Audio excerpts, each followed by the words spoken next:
Suite à une saisine du ministre de l'Économie et des Finances, le vérificateur général a initié la vérification financière de la gestion des fonds Covid-19 financés par la Banque islamique de développement (BID) au titre de l'exercice 2020 du 17 juin au 31 décembre et 2021.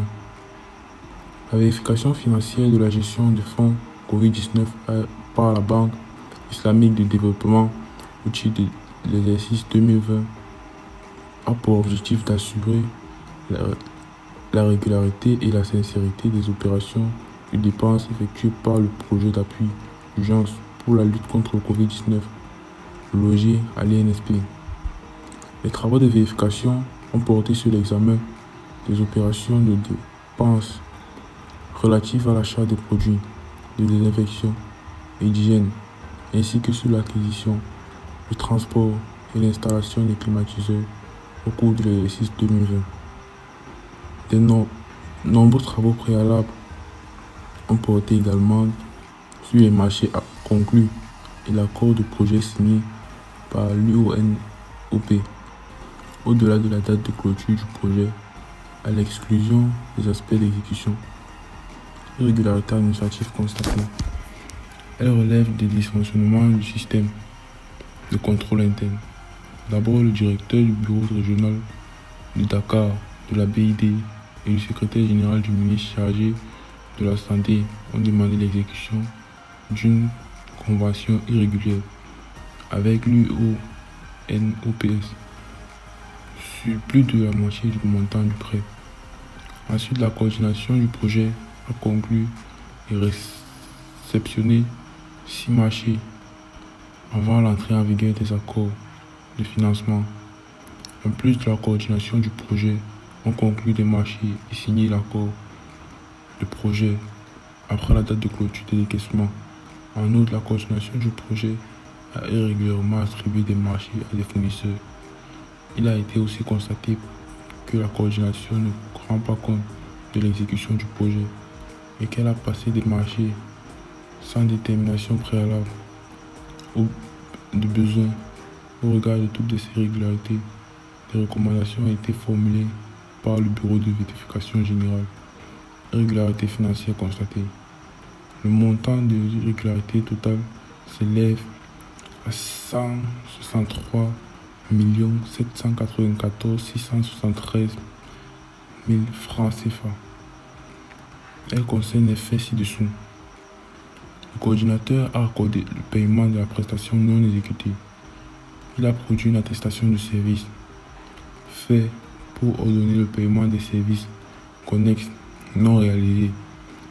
Un montant de 8 670 000 francs CFA a été entièrement payé alors que les services connexes n'ont pas été réalisés.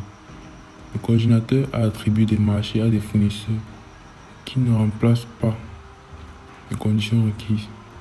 Le coordinateur du projet a attribué les 5 lots du marché relatifs à la fourniture de produits de désinfection de l'hygiène à des fournisseurs qui n'ont pas fourni toutes les informations requises conformément aux exigences de la lettre de demande de renseignement.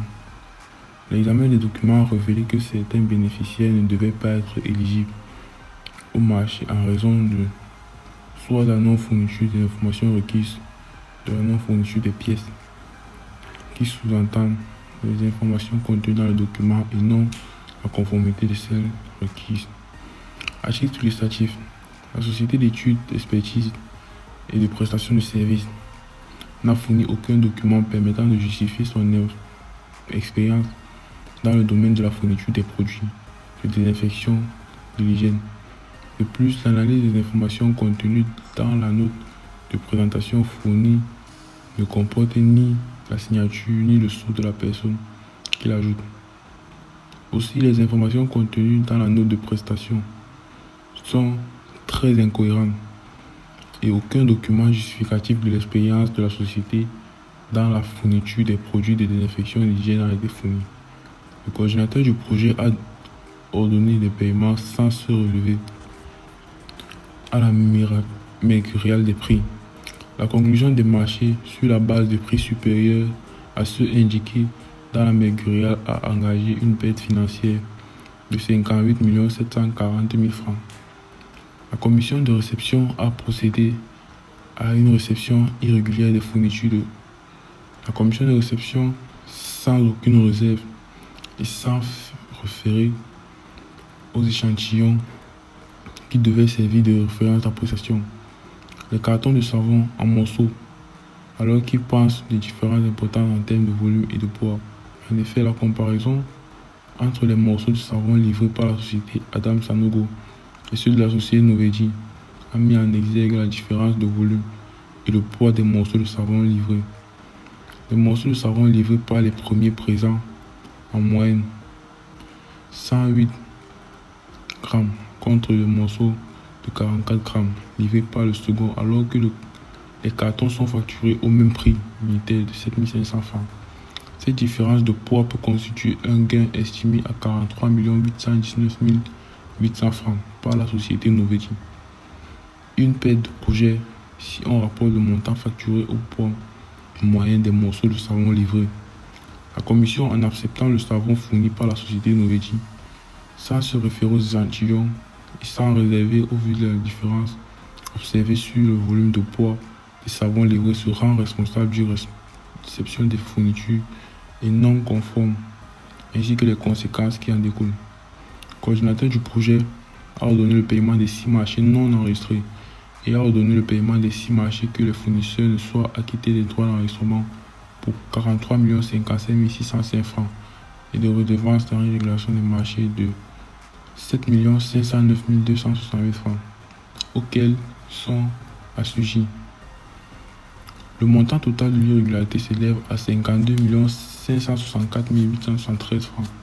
Ces 6 marchés ont été conclus et payés avant la signature de l'arrêté d'exonération.